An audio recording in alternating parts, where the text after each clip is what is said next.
یہ بات ہے 1997 کی، جب نووا کمپنی کے ریسرچرز اٹلانٹک اوشن سے 3000 کلومیٹر دور پیسیفک اوشن میں ہائیڈروفونز کے ذریعے انڈر واٹر والکینک ایکٹیویٹی کو سن رہے تھے۔ ہائیڈروفون ایک ایسی ڈیوائس ہوتی ہے جس کے ذریعے سمندر میں پیدا ہونے والی مختلف قسم کی آوازوں کو سنا اور ریکارڈ کیا جا سکتا ہے۔ 1997 کے اس دن ریسرچرز نے سمندر کے اندر سے ایک بہت ہی عجیب قسم کی آواز کو ریکارڈ کیا جو حد سے زیادہ تیز تھی۔ ریسرچرز نے اس سے پہلے اپنی پوری لائف میں کبھی ایسی کوئی آواز نہیں سنی تھی، جس کی وجہ سے اس آواز نے وہاں موجود سب لوگوں کو حیرت اور خوف میں ڈال دیا تھا۔ یہ آواز نہ صرف انتہائی تیز تھی بلکہ اس میں ایک عجیب قسم کی خاصیت بھی تھی جو اسے سمندر سے ریکارڈ ہونے والی دوسری آوازوں سے مختلف بنا رہی تھی، جس کی وجہ سے اس آواز کو دی بلوپ کا نام دیا گیا۔ کئی سالوں تک اس آواز نے سائنٹسٹ اور ریسرچرز کی راتوں کی نیندیں اڑا کر رکھ دی تھی۔ یہ آواز اب ایک مسٹری بن چکی تھی۔ اس آواز کو لے کر کئی طرح کے سوال سائنٹسٹ اور ریسرچرز کے ذہن میں آ رہے تھے۔ کیا یہ آواز کسی secret under water military exercise کی تھی،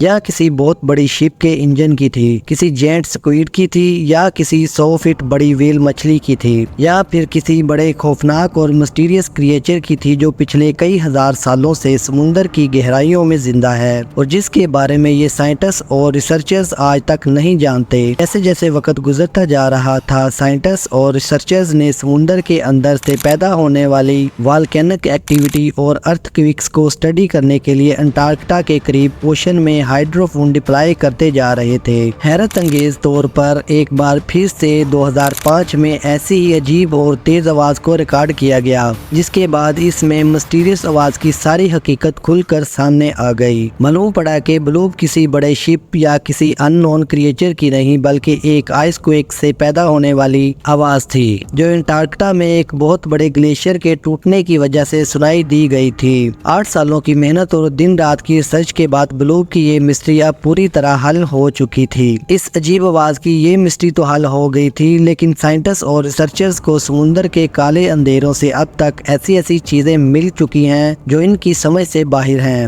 اس ویڈیو میں ہم سمندر کی گہرائیوں سے ڈسکور ہونے والی ایسی چیزوں کے بارے میں جانیں گے جو آج تک پوری دنیا کے لیے ایک مسٹری بنی ہوئی ہے، پھر وہ چاہے سمندر میں دفن ہزاروں سال پرانے شہر ہوں یا پھر صدیوں پہلے سمندر میں ڈوبے جانے والی بڑی سے بڑی شپس ہوں گی۔ آگے بڑھنے سے پہلے اس ویڈیو کو لائک اور شیئر کر کے چینل کو سبسکرائب کر دینا اور ساتھ ساتھ بیل آئیکن کو بھی پریس کر دینا۔ یہ بات ہے 1968 کی، جب جاپان سے تعلق رکھنے والے ایک ڈائیور کیا چائلو آراٹاکی نے اپنی جان پر کھیل کر یوناگونی آئی لینڈ کے قریب سمندر میں ڈائیو کیا تھا، کیونکہ اس آئی لینڈ کے قریب سمندر میں خطرناک ہیمر ہیڈ شارکس کے ٹولے پائے جاتے ہیں جو کسی بھی انسان کے لیے بے حد خطرناک ہے۔ اس کے علاوہ سمندر کے اس حصے میں کئی بار ٹائفونز بھی نکلتے دیکھے جا چکے ہیں۔ کیا چائلو نے انہیں ان تمام چیلنجز کے باوجود بھی یہاں ڈائیو کر کے اپنی جان کی بازی لگائی تھی۔ سمندر کے اس حصے میں پانی بالکل صاف تھا اور ہر چیز بالکل کلیئر دکھائی دے سکتی تھی۔ کیونکہ یہاں ہیمر ہیڈ شارکس پائی جاتی تھی، اس لیے یہ جگہ سائنٹسٹ اور ریسرچرز کی نظر سے چھپی ہوئی تھی۔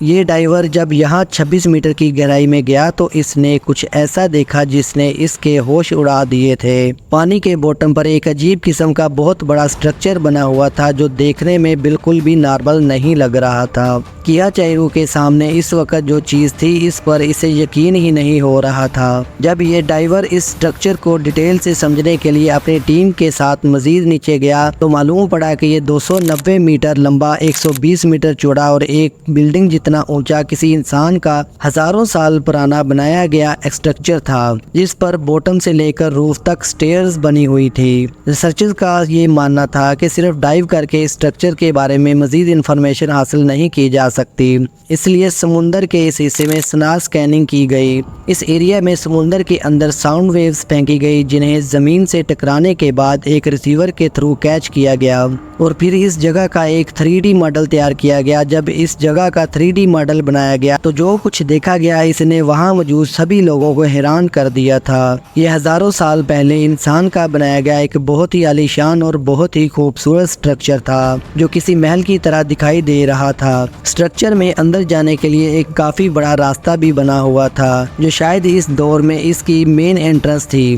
سٹرکچر کی سائڈ پر اوپر جانے کے لیے سیڑھیاں بھی بنی ہوئی تھی۔ اس کے علاوہ اسٹرکچر کے ٹاپ پر بڑے بڑے ٹیرسز کے ساتھ ساتھ پولز بھی بنے ہوئے تھے، جو اس بات کی طرف اشارہ کر رہے کہ جس دور میں اسے بنایا گیا تھا اس دور کے لوگ کافی ماڈرن اور کافی ایڈوانس تھے۔ انہوں نے اس اسٹرکچر کو الگ الگ پتھروں سے نہیں بلکہ ایک ہی بہت بڑے پتھر کو تراش کر بنایا تھا۔ اسٹرکچر سے ملنے والے آرٹیفیکٹس کی جب کاربن ڈیٹنگ کی گئی تو معلوم پڑا کہ یہ آج سے 10,000 سال پہلے بنایا گیا تھا۔ یہ میسوپوٹیمیا سیولائزیشن کا دور تھا، جو اس زمین پر موجود انسان کی سب سے پرانی سیولائزیشن مانی جاتی ہے، اور اس وقت یہ جگہ زمین کے اندر نہیں بلکہ پانی سے باہر زمین پر ہوا کرتی تھی۔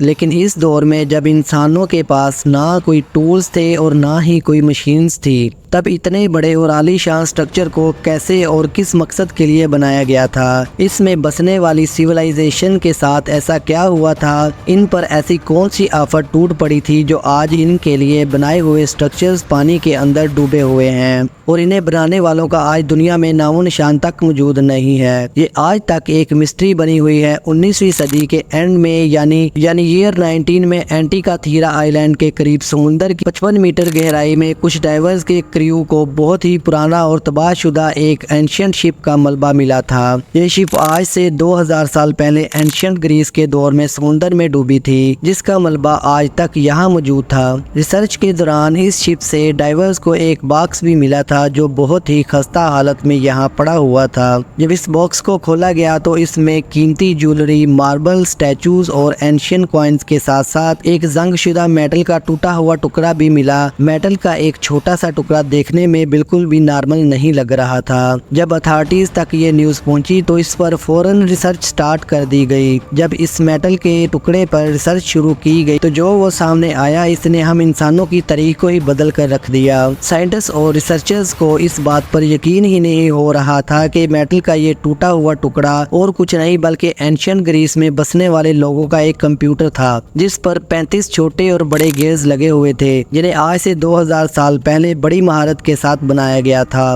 سائنٹسٹ اور ریسرچرز کو اب اس بات کی کشمکش تھی کہ آخر اس کمپیوٹر کا اس دور میں کیا کام تھا اور اسے کس مقصد کے لیے بنایا گیا تھا۔ جب اس ٹکڑے پر ڈیٹیل انویسٹیگیشن کی گئی تو ساری حقیقت کھل کر سامنے آ گئی۔ اینشینٹ گریس کے لوگ شپ میں سفر کے دوران چاند اور ستاروں کی لوکیشن کو جاننے کے لیے اس کا استعمال کرتے تھے۔ یہ کمپیوٹر سولر ایکلپس کے ساتھ ساتھ چاند تاروں کے فیوچر لوکیشن کو بھی پریڈکٹ کرتا تھا، جو اس بات کا ثبوت تھا کہیں اینشینٹ گریس کے لوگ ہماری سوچ سے کہیں زیادہ ذہین اور ایڈوانس تھے۔ سائنٹسٹ کا یہ کہنا کہ میٹل کا ایک ٹکڑا ابھی کمپلیٹ نہیں ہے، اس کا ایک دوسرا حصہ بھی ہے جو آج تک سمندر کی گہرائیوں میں کہیں کھویا ہوا ہے۔ میٹل کے اس ٹکڑے کو ڈھونڈنے کے لیے کئی ایکسپیڈیشنز ارینج کیے گئے، لیکن کئی سالوں کی محنت اور ریسرچ کے بعد بھی سائنٹسٹ اور ریسرچرز اس میٹل کے ٹکڑے کو ڈھونڈنے میں ناکام رہے، جس کے بعد اسے نیشنل آرکیولوجیکل میوزیم میں نمائش کے لیے رکھ دیا گیا۔ سمندر جو ہماری زمین کے آدھے سے زیادہ حصے پر پھیلا ہوا ہے، وہ اپنے اندر ایسے رہسیے کو چھپائے ہوئے ہیں جو اگر انسان کے سامنے آ جائے تو اس پر یقین کرنا ناممکن ہوگا۔